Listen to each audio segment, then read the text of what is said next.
Hello, everybody. It's me, Sports Talk Guy, and in this episode, we'll be doing my first round playoff preview of the NHL playoffs. This first round, it'll basically be analysis, and I'll predict who I think is going to win in this first round. So I'll go through who's playing, and then I'll break each series down. So in the East, you have the Flyers versus the Rangers. You have the Penguins versus the Blue Jackets. You have the Canadiens versus the Lightning, and then you have finally the Red Wings versus the Bruins. That is the East. In the West, you have the Kings versus the Sharks, the Stars versus the Ducks, the Blackhawks versus the Blues, and the Wild versus the Avalanche. So, let's go back in reverse, and we'll start right here on the West. Colorado versus the Minnesota Wild. Colorado is one of the youngest teams in the league, and they definitely impressed me. Patrick Roy and his team definitely turned a lot of heads. A lot of people said, "Oh, well, Roy can't coach. He's a player who can't coach. He was a goalie. What does he know?"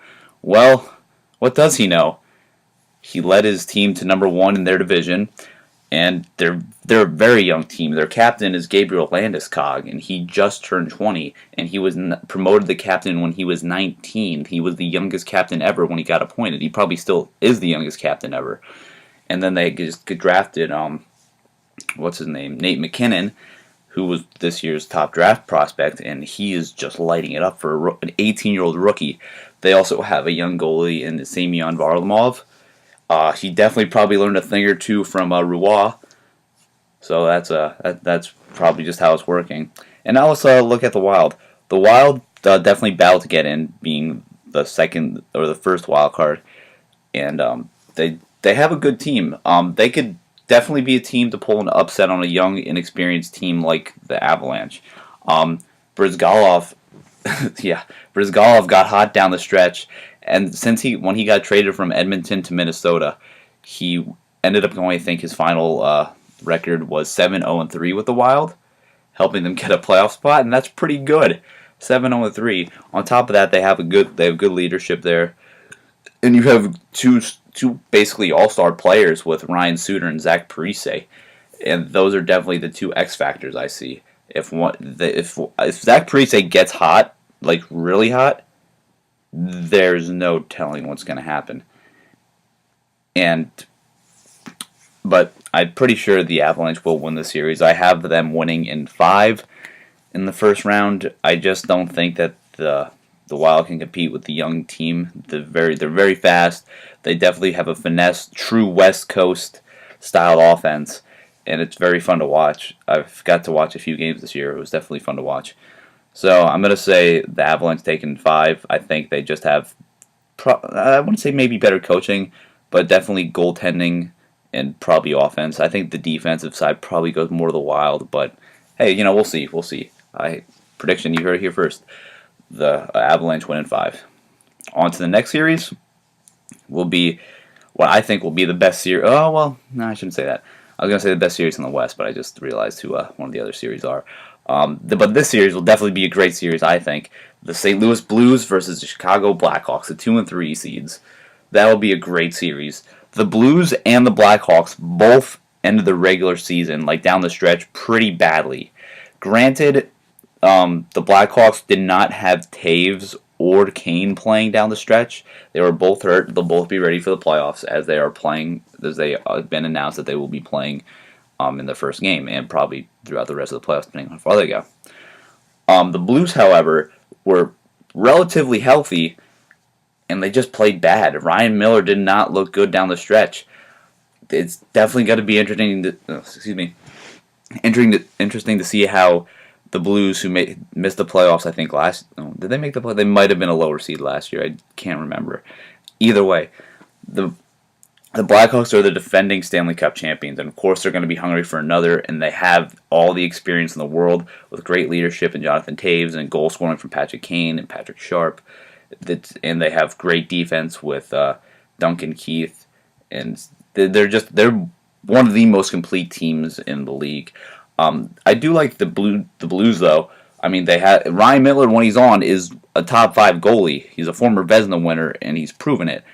Then you have on offense, you have the American hero himself, TJ Oshie, who this year broke in, went to the Olympics, tore it up, and then continued to break out this year. I mean, he's always been a good player. I always liked TJ Oshie. He just, this year is his year, and he definitely impressed me a lot. And then on the defensive side for the Blues, you have, what's his name? Alex Pietrangelo. Pietrangelo also broke out. A lot of players broke out for the Blues this year, helping them get to where they are now. I mean, they still would have made the playoffs even before the Ryan Miller trade. They would have been fine with Halak, but I think Miller definitely gave them that extra edge. And they could definitely be dangerous, but, you know, I had to go with the defending champs in this one. Let me, hang on, I put it somewhere. Where is it? Excuse me for taking a minute. I think I picked, yeah, it's on me right here. Okay, that's right. I picked the, I knew who I picked. I picked the Blackhawks in 6. I didn't know if I picked 6 or 7. I was trying to remember, and I had it down here, so I thought I'd take a quick look. But yeah, Blackhawks in 6. I just don't think the Blues will be able to keep up with them. The Blackhawks are a very deep team that are very productive everywhere, and they could play defense with the best of the teams in the league. I think it's just the Blackhawks are too much for the Blues to contain. On to the next series. The Anaheim Mighty Ducks versus the Dallas Stars. So, a lot of people say the Stars are the upset team of the West. They could certainly do it. They've taken, I think, what was it? It was either like 3 or 4 or something, or 4 or 5 against the Ducks this year. I could be wrong. Maybe I did read that wrong. But they definitely had it. I know they did good against the Ducks this year, even whether it was equal or they had more wins than losses against them.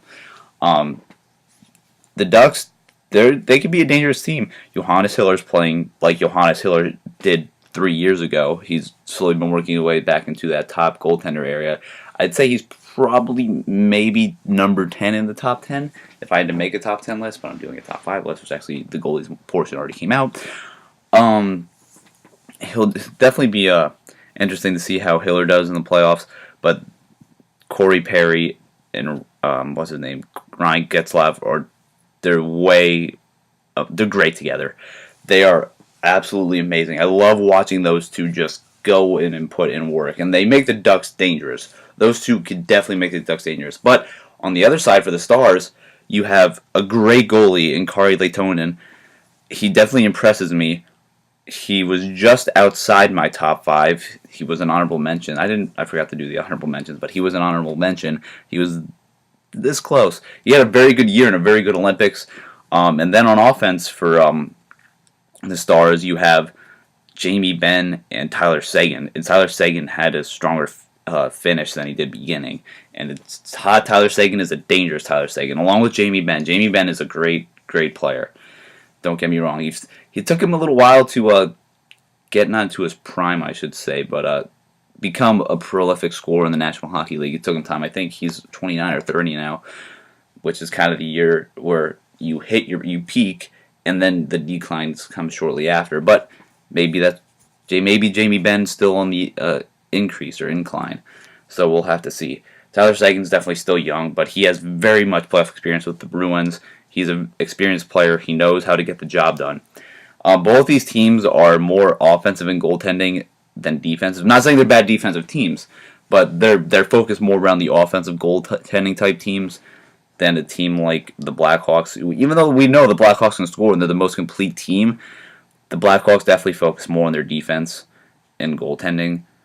Even though I'm not a Corey Crawford kind of guy, but you know. So the prediction here is I have the Ducks winning in 5. I know a lot of people are saying they're the upset team. That they could take the Stars can absolutely give the Ducks a run for their money. I think the Ducks get the job done early and they say goodbye to the Stars. And on to the final series, which might even be the best series of the first round. The San Jose Sharks versus the Los Angeles Kings. Not only do these two teams despise each other, they're both very complete teams, both of these teams. I mean, for the Kings, you have Jonathan Quick, who's one of the best goaltenders. Or actually, in my top 5 list, I have him as the number 1 goaltender in the league right now. And then you have on offense, you have Mike Richards, you have Jeff Carter, you have Kopitar, you have Brown.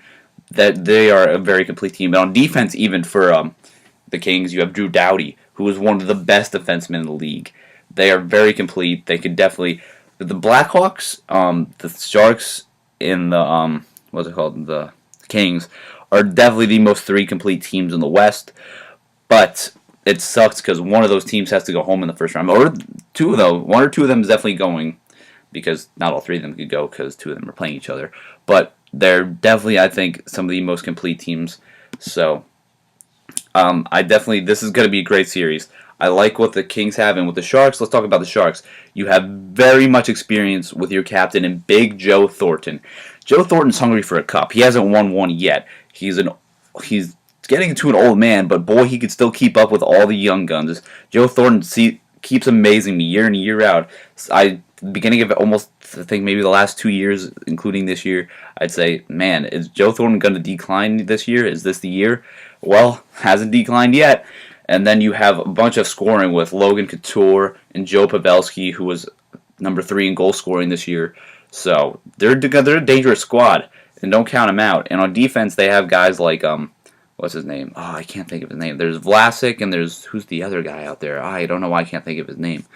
But anyway, it doesn't matter. And a goalie, they have a great goalie in Antiniemi, who's a former Cup winner in his own right when he won with the Blackhawks in 2010. Sadly, they beat those guys, and that made me upset, but that's fine. It doesn't matter anymore.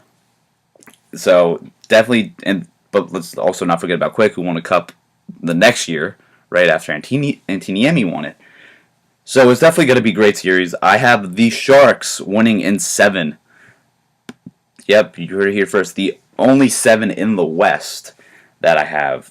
Definitely. It'll be a very good series. If it wasn't on the West Coast, I'd probably watch it, but I'm going to be focused on the Flyers more just because I'm a Flyers fan. And I definitely cannot, wait to watch that series. Maybe I'll watch it if some of the games are earlier. Maybe it's on a weekend. I'll definitely watch some of the games. Maybe. We'll see. But let's get onward to the East.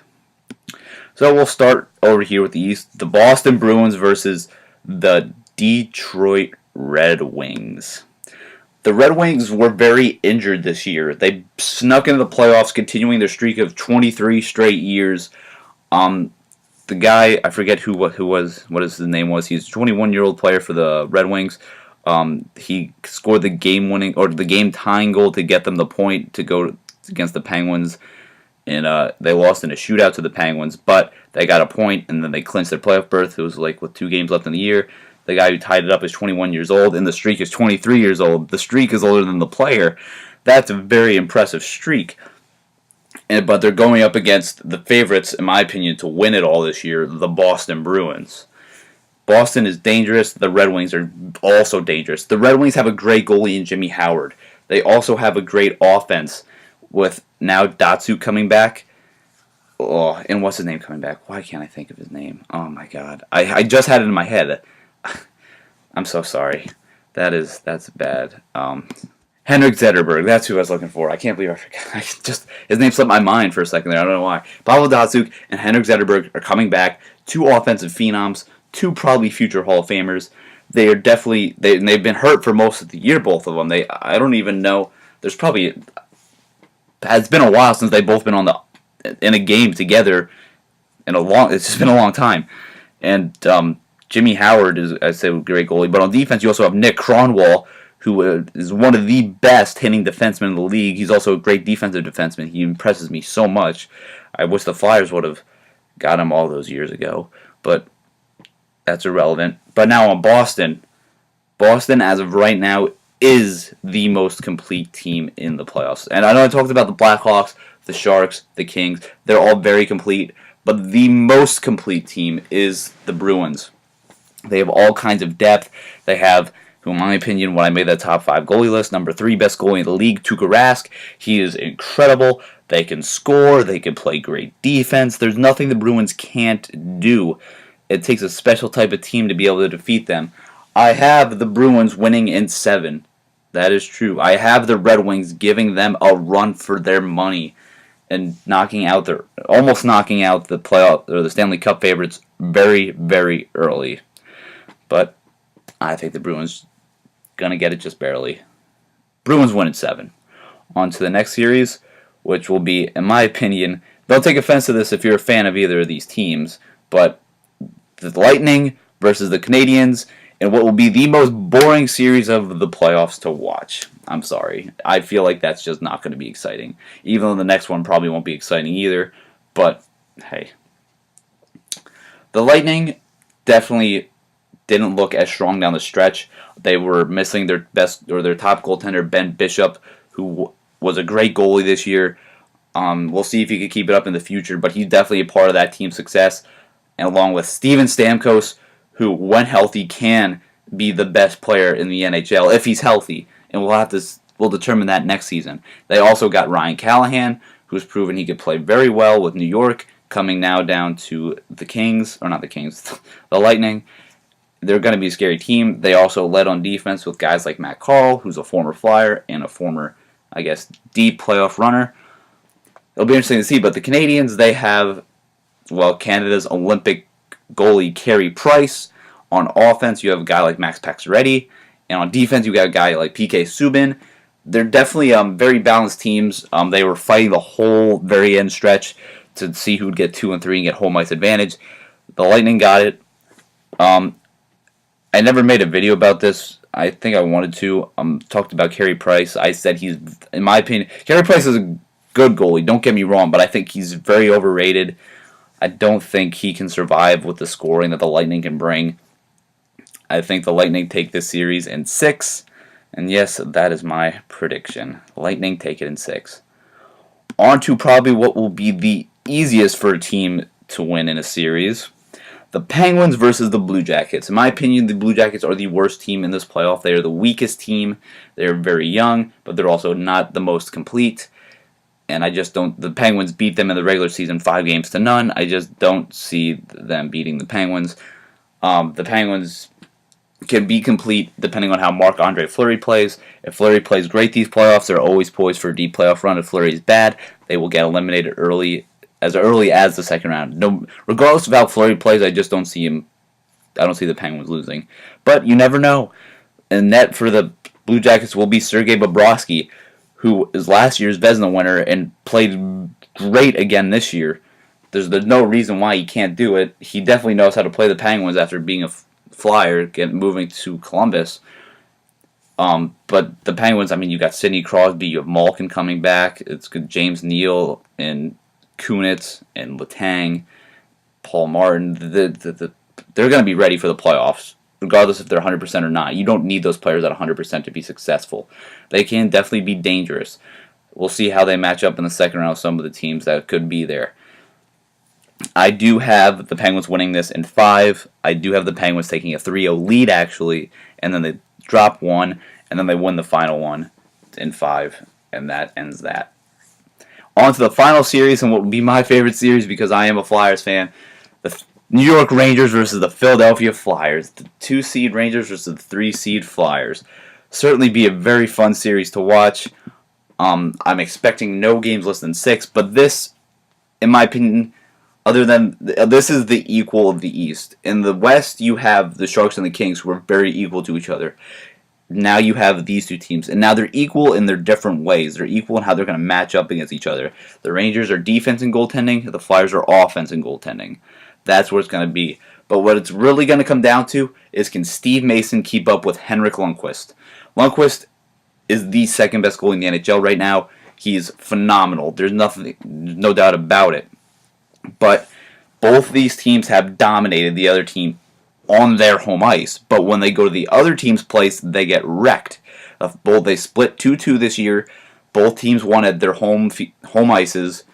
So it'll definitely be interesting. It's going to come down to Mason versus Lundqvist and who can win on the road. The Rangers ended up with the best road record in the NHL, actually, but they still have not been able to play in the Wells Fargo Center. While the Flyers will drop their last 8 games at MSG, and that's not a good sign either. The Flyers are an offensive juggernaut. They're probably the most offensive team in the playoffs right now. They have 7 20-plus goal scorers. Their special teams is also one of the best in the playoffs. But the Rangers, their defense is phenomenal. Lundqvist is phenomenal. They could also score a little bit too with new head coach Alain Vigneault. They turned from a defensive team, or at least a defensive-minded team, to an offensive-minded team. They're still better defensively, in my opinion. They have guys like Rick Nash and Brad Richards, and on defense you have a top 5 defenseman and Ryan McDonough, who is very impressive this year, and he will be healthy. He was hurt. The only downside, I think for the Flyers is if Mason isn't 100% after Jason Magna took a cheap shot on him in the Flyers-Penguins game a couple days ago. Then that pissed me off as a Flyers fan. You better believe it. But they said they expect Mason to be ready. He might not see the kind of practice he'd like to see before the playoffs start, but he should be healthy and fine. The injury when they said it, was not as bad as what I thought. I thought it was his knee. It ended up being an upper body injury, which is actually not that bad. I thought, because the way he was coming up to stop the puck before he got drilled, his leg was just some weird way, and his leg bent backwards, and it didn't look good. And I thought maybe he hyperextended his knee or tore an LCL or an MCL. And I said, no, please, God. And they said, oh, he's leaving with an upper body injury. And I was like, okay, maybe it's just a bad shoulder, or maybe a very minor concussion, maybe just a bad neck. So, because of the way he landed, they said, but I expect him to be fine. So we're going to see. This will be one of the closest series in the playoffs. I have the Flyers winning in 7. As a Flyers fan, I can't deny the bias there. Of course, I have the Flyers winning. I'll tell you what, though. I did make a whole playoff tree. I do not have the Flyers winning at all. In fact, I have them losing somewhere in the East.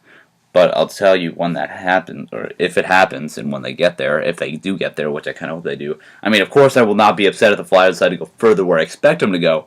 But, yeah, Flyers in 7. And there you have it. That is my first round, analyzed and predicted. So, thank you guys for watching. I'll see you guys in the next video.